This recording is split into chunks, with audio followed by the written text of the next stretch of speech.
अस्सलाम वालेकुम। उम्मीद करता हूँ आप सब लोग खैरियत से होंगे। आप यूट्यूब चैनल देख रहे हैं माइक्रोब्स लवर, जिसमें आप लोगों को ये इन्फॉर्मेशन दी जाती है कि फार्मास्यूटिकल इंडस्ट्री के अंदर माइक्रोबायोलॉजिस्ट कौन कौन से टेस्ट परफॉर्म करता है। आज का जो हमारा टॉपिक ऑफ डिस्कशन है वो यूएसपी का chapter 1116 environmental monitoring. Overview of USP chapter 1116 purpose and scope कि इस चैप्टर का जो है ना पर्पस क्या है। बेसिकली सिंपल सा पर्पस है कि इस चैप्टर के अंदर हमें गाइडेंस दी गई हैं कि कंटामिनेशन को हमने मिनिमाइज़ करना है manufacturing facilities and controlled environment के अंदर। देन उसको हमने क्या करना है, मेंटेन भी करना है। और इस्टेब्लिश्ड गाइडेंस जो है ना इस चैप्टर के अंदर मौजूद हैं। ये इसका सिंपल सा पर्पज़ है। अब स्कोप क्या है इसका? स्कोप ये है कि हमने इन्वायरमेंटल मॉनिटरिंग प्रोग्राम्स जो है ना फार्मास्यूटिकल मैन्युफैक्चरिंग के अंदर, चाहे वो रॉ मटेरियल्स की हैंडलिंग है या प्रोडक्शन एरियाज़ हैं या पैकेजिंग या स्टोरेज एरियाज़ हैं, उनकी हमने क्या करना है, इन्वायरमेंटल मॉनिटरिंग प्रोग्राम सेट करने हैं। अब इन्वायरमेंटल मॉनिटरिंग के की प्रिंसिपल्स क्या हैं? 3 की प्रिंसिपल्स हैं। एक कंट्रोल, दूसरा मॉनिटरिंग, तीसरा डॉक्यूमेंटेशन। कंट्रोल में हमने क्या करना है कि कंट्रोल करना है, मिनिमाइज़ करना है माइक्रोबियल कंटामिनेशन को, पार्टिकुलेट मैटर्स को या अदर पोटेंशियल कंटामिनेंट्स को कंट्रोल्ड इन्वायरमेंट के अंदर।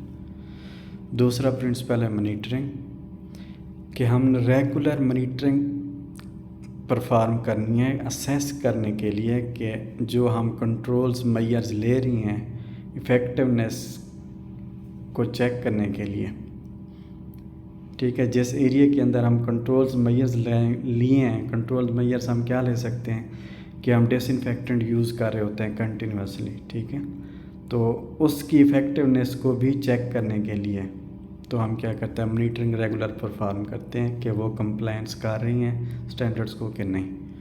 तीसरा जो प्रिंसिपल है वो है डॉक्यूमेंटेशन कि मॉनिटरिंग हमने डॉक्यूमेंटेशन जो किया ना वो कम्प्रिहेंसिव होनी चाहिए कि जो हम मॉनिटरिंग परफॉर्म कर रहे हैं डेली बेसिस पे या वीकली बेसिस पे, जिस बेसिस पे भी कर रहे हैं उसका हमारे पास एक डाटा जनरेट होना चाहिए, जैसे हम जहाँ पे मेंशन हो सैम्पलिंग प्रोसीजर्स, उसके रिज़ल्ट्स और जितनी भी डेविएशंस आई हों वो एक कम्प्रिहेंसिव डॉक्यूमेंटेशन मौजूद हो हमारे पास।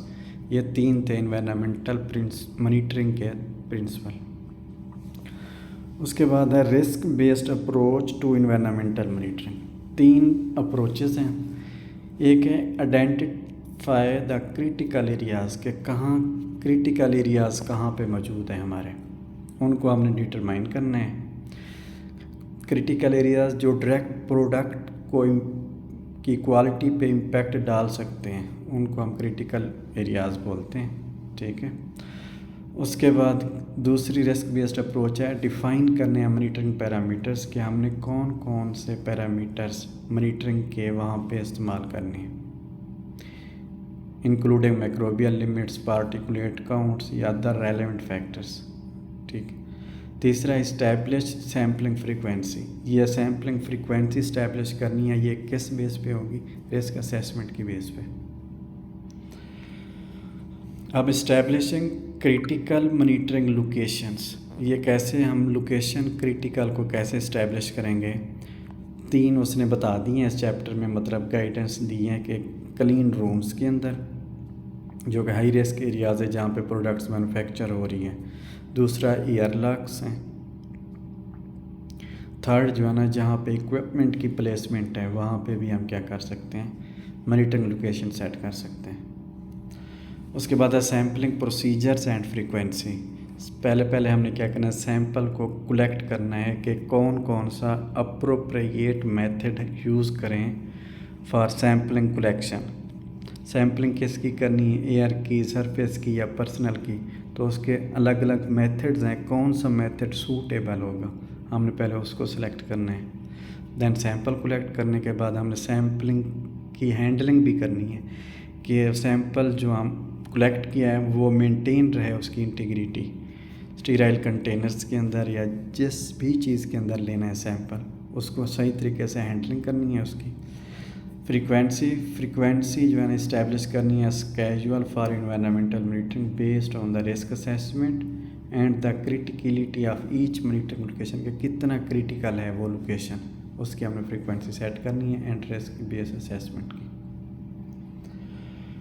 उसके बाद है मैक्रोबायोलॉजिकल मॉनिटरिंग टेक्निक्स के। अब हमने क्या करना है, जो मैक्रो ऑर्गेनिजम्स रिकवर होंगे हमने उसको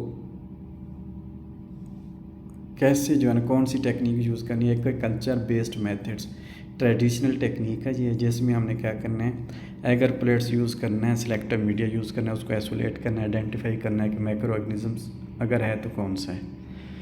और एडवांस टेक्निक है मॉलिक्यूलर टेक्निक्स, जिसके अंदर हम क्या करते हैं, उसका PCR करवाते हैं और सीक्वेंसिंग करवाते हैं।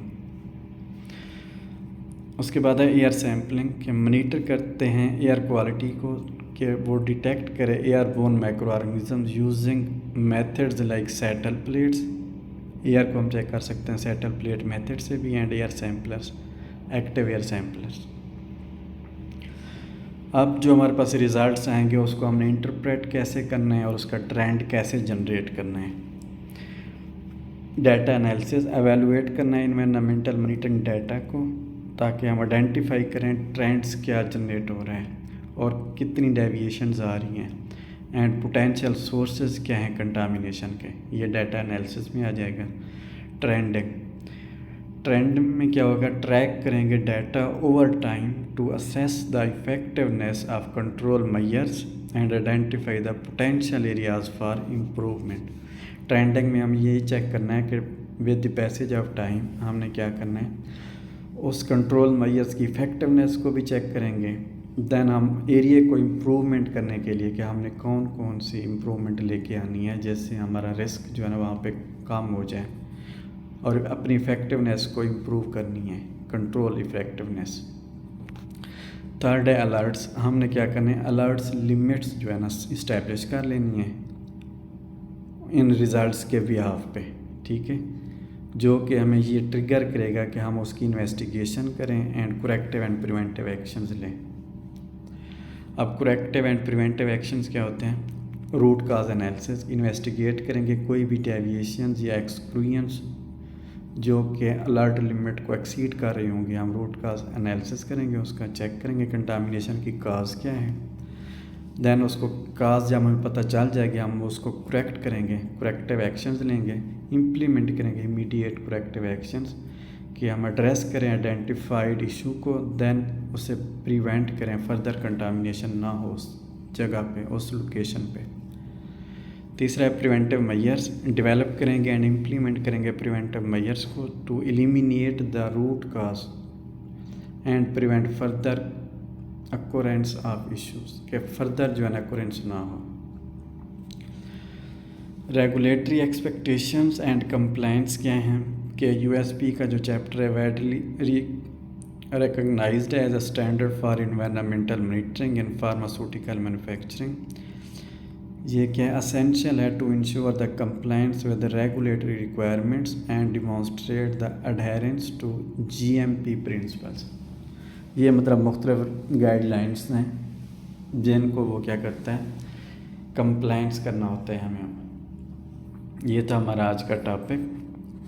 होप सो आप लोगों को समझ आ गया होगा। फिर भी अगर कोई क्वेश्चंस हों तो आप कमेंट सेक्शन के अंदर पूछ सकते हैं। ओके, अल्लाह हाफिज़, टेक केयर।